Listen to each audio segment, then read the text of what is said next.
And I started fiddling with it, and I thought it really suited me because I have always had this strong connection between my hands and my mind. You know, they're constantly, my mind's either thinking about what my hands are doing or my hands are instructing what my mind thinks. So,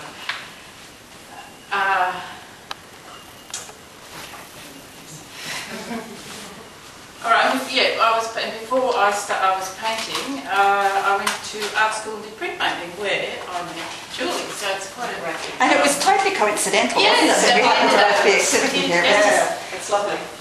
Somebody was putting the threads together up there. Yeah.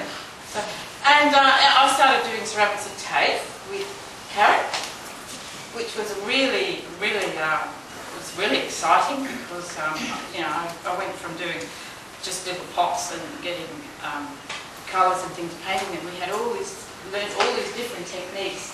Immediately, it was almost overwhelming. But I have since been doing a lot of work at home, and this is what I've been doing sort of quietly by myself without too much other input. And it's really a very simple technique. It sort of borrows from primitive cultures, like it's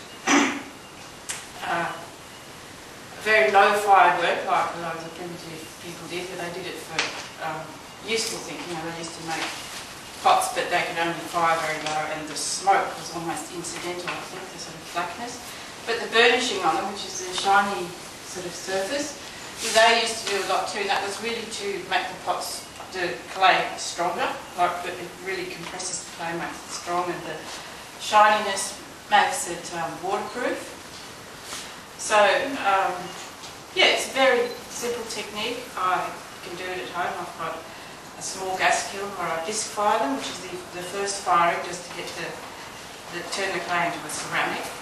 And then I've got a half cut off 44 gallon drum where I smoke them, and I use all sorts of fuels. Like I have, because I live in Tartara, I live in the beach, I collect seagrass, I collect seaweed, I've got casuarina trees, I've got eucalypt trees, so I collect all this stuff. I get sawdust from here and there, and I try these different things in the bin, and they all have different sort of effects.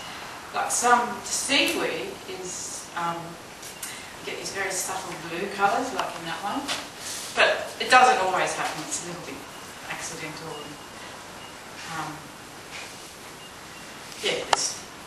There's things that happen that you don't expect. Okay, so this ceramics is really, I feel, really suits me because it's the senses that I use, touch, sight, really engages my mind and my heart, and I feel quite complete sort of when I'm doing this. I feel like I'm creating. So I've said something about the processes.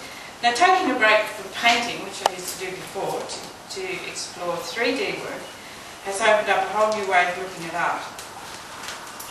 I found a lightness of being, so to speak, because I find it so enjoyable.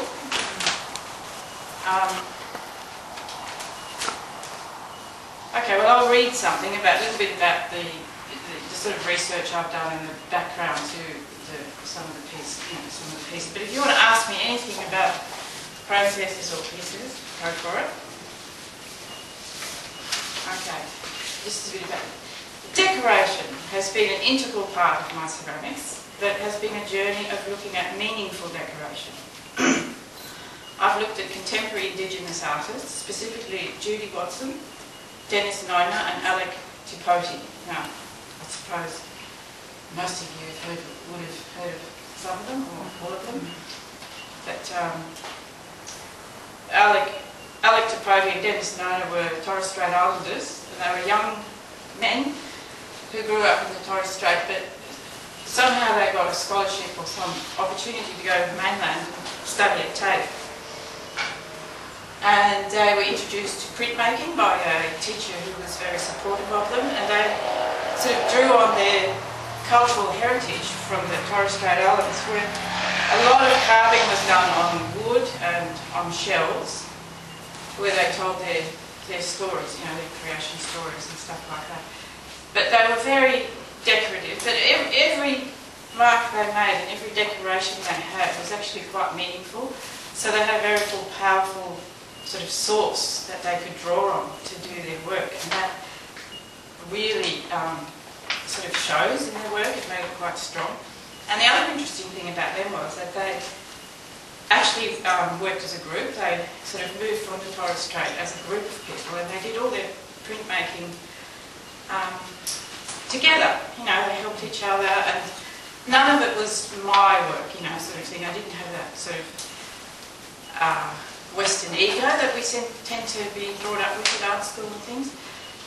So they did some beautiful, beautiful works, and Demis Nona is actually quite famous now. He's actually gone into sculpture and casts his things in bronze, so he has these big totem sort of animals that he has cast in bronze with the traditional decorations on them.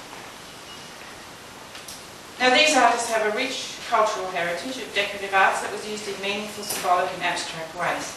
This potent combination of aesthetics and wisdom has been used to pass on cultural knowledge through generations.